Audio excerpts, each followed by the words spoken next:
तो अब बोलने के लिए बचा क्या है जो गीता पर हाथ रखकर कसम खाऊं? कुछ ऐसी बातें भी कहनी पड़ेगी जो इस अदालत में नहीं हुई थी।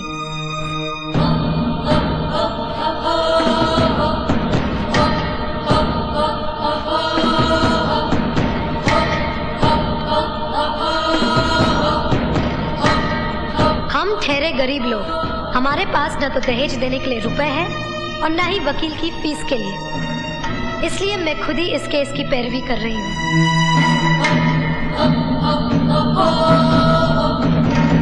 मैं जो कहूँगा सच कहूँगा। मिस्टर अंकुश, आपको एक वादा करना पड़ेगा कि मैं आपसे जो कुछ भी पूछूंगी आप उसका जवाब बहुत ही शांति से दीजिएगा। शांति से ही जवाब दूंगा। भड़क मत जाइएगा। जी हरगिज नहीं। सुना है आपकी माँ वेश्या थी। मुंह संभाल के बात कर। आपकी माँ वेश्या थी या नहीं? खबरदार मेरी माँ के बारे में कुछ भी बोला तो साली कमीनी। योर ऑनर, मेरे इतना समझाने के बावजूद कि शांति से जवाब दीजिए, जब मैंने इनसे ये कहा कि इनकी माँ वेश्या थी जो एक सच है तो ये भड़क उठे। तो बताइए योर ऑनर, मेरे पिता दीवान साहब को उस वक्त गुस्सा क्यों नहीं आता जब उनको वेश्या का बाप कहा जा रहा था, वो भी इस भरी अदालत में चीख चीख कर सबके सामने। मिस्टर अंकुश, आप रिवॉल्वर अपने पास हमेशा रखते हैं या नहीं? हाँ। योर ऑनर, रिवॉल्वर हमेशा अपने पास अक्सर वो लोग रखा करते हैं जिनके पास बहुत सारी दौलत होती है या शोहरत। दौलत तो आपके पास है नहीं, क्योंकि चरस पीने के लिए पैसे भी आपको ससुराल वालों से भीख में मांगने पड़ते हैं। अब रही शोहरत की बात, तो इतना मैं दावे के साथ कह सकती हूँ कि आधी रात के बाद गली के आवारा कुत्ते आप पर भौंकते जरूर होंगे। आपके पास न तो दौलत है न शोहरत, फिर अपने पास रिवॉल्वर रखने की वजह क्या है? वजह यह है कि आप एक घटिया किस्म के इंसान हैं। आप गुंडे हैं। तू मुझे घटिया इंसान और गुंडा कह रही है? मैंने तो फिर भी कुछ अच्छा कह दिया। आपके ससुराल वाले तो आपको कुछ और ही कहते हैं। क्या कहते हैं वो? आपकी सास आपको नामर्द कहती है। उनका कहना है कि जो मर्द अपनी कमाई से अपनी बीवी बच्चों को पाल न सके वो काहे का मर्द, वो तो नामर्द होता है। क्या आप साबित कर सकते हैं कि आप इस लिहाज से नामर्द नहीं हैं? You shut up!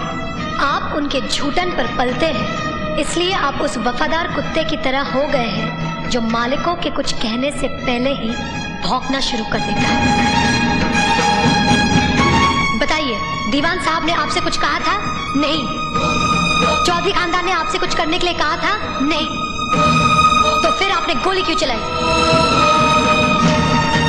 Your honour, जो अपनी जिंदगी अपनी खुशी से झूठन और उतरन के सहारे गुजारता हो, वो हर रात बिकने वाली उन बाजारू औरतों से भी ज्यादा गंदा और घिनौना होता है। बहुत बोली, अब आगे बोली ना तो। बस रहने दीजिए, मुझे मत डराइए। मुझे मालूम है कि दुनिया में ऐसी कोई दवा नहीं बनी है जो आप जैसे नामर्द को मर्द बना सके।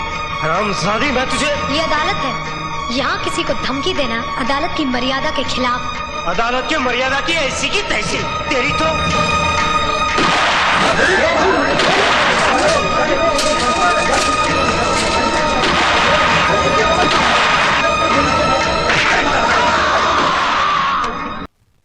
इंसाफ के इस मंदिर की चौखट पर अपना माथा टेकते आए हैं, इस देवी के चरणों में श्रद्धा के फूल चढ़ाते आए हैं, क्योंकि ये अब तक हर मुकदमा जीतते आए हैं। लेकिन आज जब पहली बार इन्हें शिकस्त की हल्की सी झलक दिखाई दी तो ये बौखला गए। इंसाफ के इस मंदिर से इनका विश्वास उठ गया, इस देवी में इनकी श्रद्धा टूट गई और इन्होंने अपने हाथों में इंसाफ के तराजू की जगह दौलत की तलवार उठा ली। मेरी मुवक्किल माला को इस दुनिया से उठाने का फैसला कर लिया, उस पर कातिलाना हमला करवाया। अगर यकीन नहीं आता मिलॉर्ड, तो आप खुद ही देख लीजिए माला के जिस्म पर पड़े हुए जख्मों के ये निशान। मैं अपने फाजिल दोस्त से यह पूछना चाहूंगा कि अगर इस मुकदमे का फैसला अदालत के बाहर ही करना था तो इस अदालत में आने का ढोंग क्यों रचाया जा रहा है? जब इन मासूम बच्चों के बयान के बगैर इस मुकदमे को अंजाम तक पहुंचाया जा सकता है तो फिर इन्हें क्यों बुलाया गया है? अगर ताकतवर अपनी ताकत के जोर पर ही मुकदमे का फैसला करवा सकता है तो यह अदालत क्यों बनाई गई है? अगर गरीब और बेबस को इंसाफ नहीं दिया जा सकता तो बंद कर दीजिए ये अदालत। रुक जाइए जज साहब, आप अपना फैसला सुनाए इससे पहले मैं आपसे एक सवाल पूछना चाहती हूँ। पूछो। अगर मुकदमा ये वकील साहब जीत गए तो इन्हें ढेर सारे नोट मिलेंगे और इनका मौकिल छूट जाएगा, और अगर ये वकील साहब जीत गए तो इस आदमी को 7 साल की सजा हो जाएगी। दोनों ही सूरतों में मुझे क्या मिला? कानून ने मेरे साथ क्या इंसाफ किया? जो इंसान कानून की मर्यादा को तोड़ता है, कानून ही उसे सजा देता है। मर्यादा मेरी तोड़ी गई है, कानून की नहीं। इज्जत मेरी लुटी है, कानून की नहीं। Order, order. क्या मैं माथे पे लगे इस कलंक के साथ जी सकूंगी? कौन थामेगा मेरा हाथ? कौन भरेगा मेरी मांग में सिंदूर? किसके नाम का मंगलसूत्र मैं पहनूंगी अपने गले में? अरे इस देश में तो सीता माँ को भी अग्नि परीक्षा के बाद माफ नहीं किया गया था, फिर मैं तो एक मामूली सी लड़की हूं। हर लड़की बचपन से एक ख्वाब देखती है कि एक दिन उसकी बारात आएगी, उसका राजा घोड़े पे सवार होकर उसे ब्याह कर डोली में ले जाएगा। पर मेरा ये ख्वाब ख्वाब ही रह गया। क्या मेरी बारात कभी नहीं आएगी? क्या मेरा राजा अब कभी नहीं आएगा? जज साहब, क्या मैं बिन ब्याही रह जाऊंगी? क्या मैं बिन ब्याही रह जाऊंगी?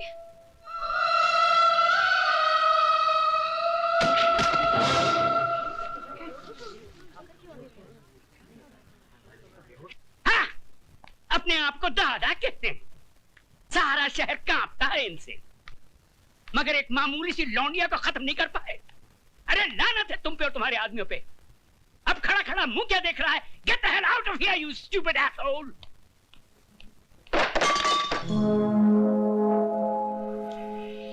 कौन है वहां? सामने आओ वरना गोली मार दूंगा। तुम किस किस को गोली मारेंगे साहब? एक गुनाह को छुपाने के लिए और कितने गुनाह करेंगे? पूरा शहर तुम्हारे नाम पर थूक रहा है, पूरे शहर को मिटाएंगे। साहब, इंसानी बने रहना, भगवान बनने की कोशिश मत करना, वरना वो ऐसा मिटा देगा कि ना तुम जी सकोगे ना ही मर सकोगे। तुम्हारी ये मजाल कि हमारे सामने जबान खोलो। 40 साल लगे साहब, 40 साल, तब जाके जबान खुली है। पैसों से बहुत बड़े हो गए, लेकिन इंसान छोटे रह गए। कौशल्या, तुम्हें तमीज नहीं मालिक से कैसे बात की जाती है? तुम तमीज सिखाओगी मुझे? जिसने तुम्हारे मर्द को पैजामे का नाड़ा बांधना सिखाया है? अरे बहू, जब घर में आग लगी हो तो पानी डालकर उसे बुझाया जाता है, लेकिन तुम उस आग में तेल डाल रही हो। अगर इसी रफ्तार से तेल डालती रही तो कुछ ही दिनों बाद यहाँ हवेली नहीं शमशान घाट होगा। इनफ इज इनफ, नमक हराम, दफा हो जाए यहाँ से। और खबरदार जो फिर इस दहलीज पे कदम रखा। फिक्र मत करो साहब, तुम्हारी दहलीज पर पैर तो क्या, उस पर थूकूंगी भी नहीं। दोनों तरफ के गवाहों के बयानात सुनने के बाद और तमाम हालात को मद्देनजर रखते हुए ये अदालत इस नतीजे पर पहुंची है कि मुल्जिम राज ने जुर्म किया है और वो कानून का मुजरिम है। लेकिन कानून से पहले वो माला का मुजरिम है, जिसकी जिंदगी को उसने तबाह कर दिया और समाज में इज्जत से जीने का हक उससे छीन लिया। लिहाजा ये अदालत मुल्जिम राज को ये हुक्म देती है कि जिस लड़की को नंगा करके उसने बेइज्जत किया, उसी लड़की से शादी करके उसे अपने घर की इज्जत बनाए।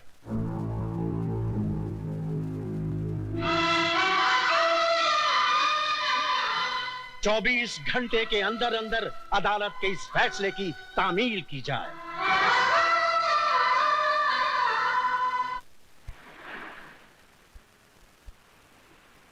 लिहाजा यह अदालत मुल्जिम राज को यह हुक्म देती है कि जिस लड़की को नंगा करके उसने बेइज्जत किया, उसी लड़की से शादी करके उसे अपने घर की इज्जत बनाए।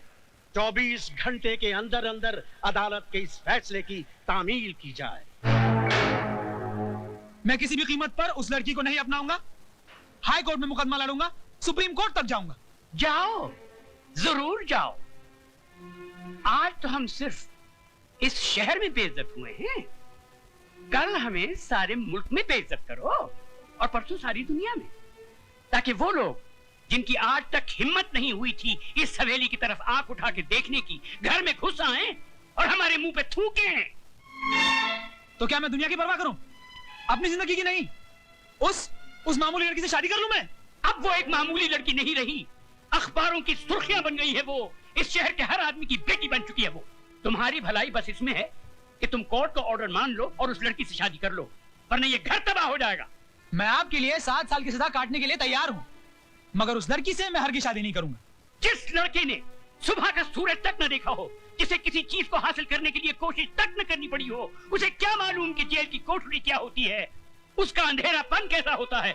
अगर आप नहीं चाहते कि मैं 7 साल की सजा काटूं, तो क्या उम्र भर की सजा भुगतूं उस लड़की से शादी करके, अपनी जिंदगी तबाह कर लूं? शादी तुम करोगे, लेकिन अपनी जिंदगी तबाह करने के लिए नहीं, बल्कि उसकी जिंदगी तबाह करने के लिए।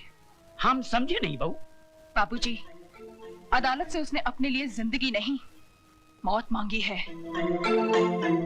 इतने जुल्म और सितम ढाऊंगी कि इस हवेली की बहू बनने का ख्वाब मिट्टी में मिल जाएगा। सर्वमंगल मांगल्ये शिवे सर्वार्थ साधिके शरण्ये त्र्यंबके गौरी नारायणी नमस्तुते।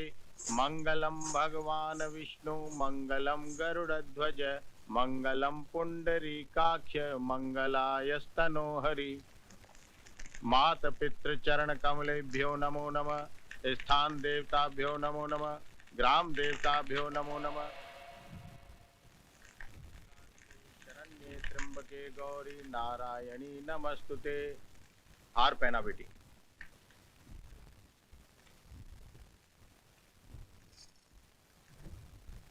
अपनी पत्नी की मांग भरो।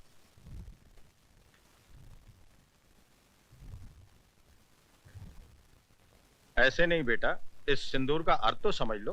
तुमने एक बार अपनी पत्नी की मांग में सिंदूर भर दिया तो तुम्हारे जीते जी ये सिंदूर कभी नहीं मिटेगा। इसका मतलब ये सिर्फ सिंदूर नहीं, इस बात की गवाही है कि तुम जिंदा हो और सही सलामत।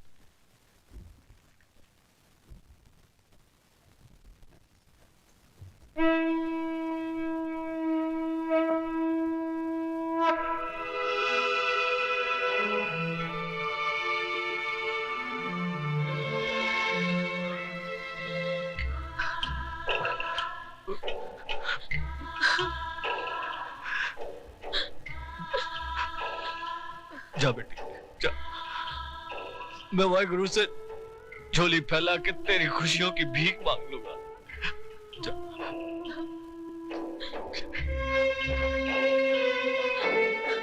तुम्हारा अधिकार तो मैंने तुम्हें दिला दिया, लेकिन एक बात याद रखना, इस दुनिया में हक कभी मांगने से नहीं मिलता, छीनना पड़ता है।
बहू जी, हम लंदन जा रहे हैं, अपना वादा मत भूलना। हमारे आने से पहले ये कूड़ेदान का कचरा इस घर से बहुत दूर होना चाहिए। आप फिक्र मत कीजिए बाबूजी, ऐसा ही होगा।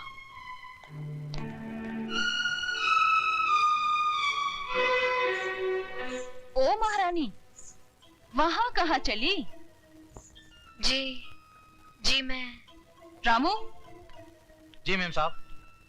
इनको जरा इनका महल दिखा दो। मुझे महल नहीं, मुझे मेरे पति के चरणों में जगह चाहिए। ओए होए, सती सावित्री की बात तो सुनो। लगता है बाप ने ठीक से समझा बुझाकर भेजा है कि उंगली पकड़कर पोंछा कैसे पकड़ा जाता है। कान खोलकर सुन ले, इस घर में मालिकों का कमरा अलग और नौकरों का कमरा अलग है। रामू जी? ले जा इसे नौकरों के कमरे में। आइए बहुरानी। खबरदार जो इसे किसी ने बहुरानी कहा, ये नौकरानी है, सिर्फ नौकरानी। शारदा, ये क्या कर रही हो तुम? ऐसा सलूक थोड़ी किया जाता है। तुम चुप रहो जी। खबरदार जो तुमने इसकी तरफदारी की तो जाओ, जाके अपना काम करो।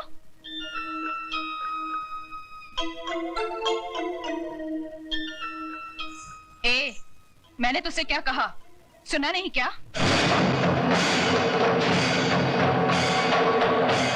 सुनो बड़ी बहू रानी, ये सिंदूर बाजार में 2 पैसे में जरूर मिलता है, लेकिन जब किसी औरत की मांग में भर दिया जाता है तो इसकी कीमत भगवान भी नहीं चुका सकता। फिर तू क्या चीज है? मेरा कद भले ही 5 फुट का है, लेकिन मेरी जुबान 10 फुट की है और हाथ 20 फुट का। दोबारा तमीज से बात नहीं की तो उसी म्यूनिसिपालिटी के स्कूल में भर्ती करा दूंगी जहाँ तेरा बाप चपरासी है। तूने मेरे बाप को गाली दी? मैं तेरे बाप को गाली क्यों दूंगी? तू तो खुद तेरे बाप के लिए एक गाली है, वरना अपनी छोटी बहन की दलाली करने यहाँ नहीं आता, समझा?